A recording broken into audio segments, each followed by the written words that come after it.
The Gospel of Mark.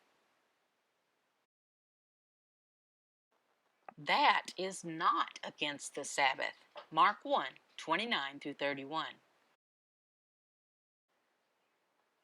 Hello?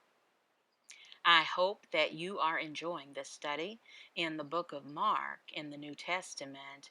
I've been really excited studying this and learning about God's Word, us doing that together. This is devotion number 14. We'll be studying verses 29 through 31 about Jesus and the four fishermen who had gone to the synagogue, the Jewish temple. When Jesus met the man who had the unclean spirit, Satan and his demons, they took control of the man, and Jesus spoke, and the demons left. But Jesus rebuked him, saying, "Be silent, and come out of him." Mark 1:25. And the unclean spirit, convulsing him and crying out with a loud voice, came out of him. Mark 1:26. Jesus and the four disciples left the synagogue, and they all went to Peter and Andrew's house. Peter, he also goes by the name Simon. Peter's mother-in-law was sick with a fever, and immediately he left the synagogue and entered the house of Simon and Andrew with James and John. Now Simon's mother-in-law lay ill with a fever, and immediately they told him about her. Mark 1:29 through 30. The verse that we just looked at, it's obvious since Peter had a mother-in-law. Well, then clearly Peter was married. He was not single. And there's other apostles who were also married. Some biblical scholars believe that two, Paul and also Barnabas, were single. They were not married. So some apostles were married, some were not. Do we not have the right to take along a believing wife, as do the other apostles and the brothers of the Lord and Cephas? 1 Corinthians 9:5. We learn that Jesus, he does not get rid of the people who serve him because they're married. No. We know that pastors, priests, missionaries, they can be married, of course. There is no authority that can require them to stay single. No. They can be single if they feel that they have the gift and need to be single.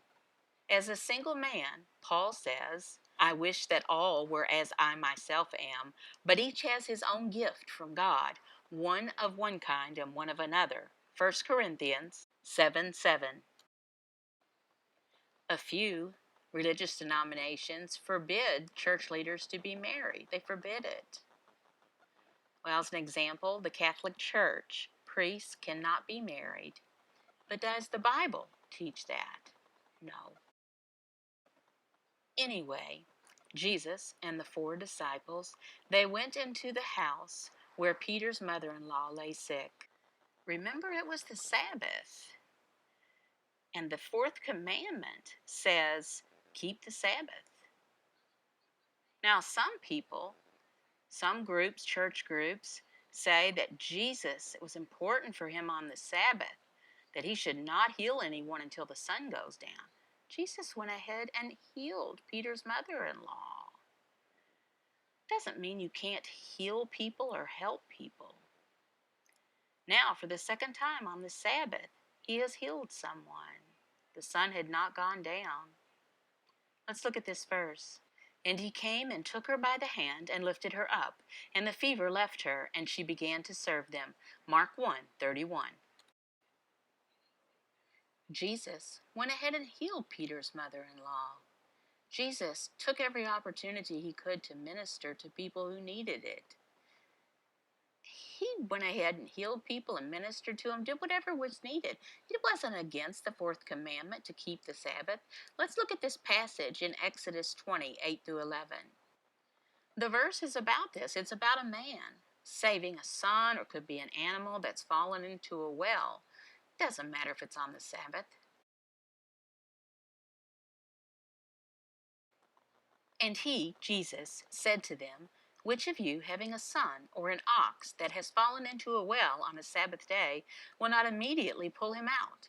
Luke 14:5. We have other verses that say that keeping the Sabbath is not like you have to follow a law and be very strict to this. If people are in need, do we say, no, I can't help you? Look, it's the Sabbath? No, of course not. We are not all for the law. And he said to them, the Sabbath was made for man, not man for the Sabbath. Mark 2:27.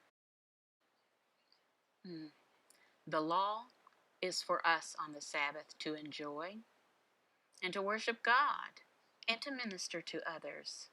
Can we help a loved one if they are in need? Can we minister to someone? Yes. Coram Deo. To live coram Deo is to live one's entire life in the presence of God, under the authority of God, to the glory of God. Everyday Breadcrumbs, Devotional Studies for the Deaf by Brad and Tammy Schaaf, taught in American Sign Language by Brad with voiceover by his wife Tammy. All verses from English Standard Version. BradDaleSchaaf@gmail.com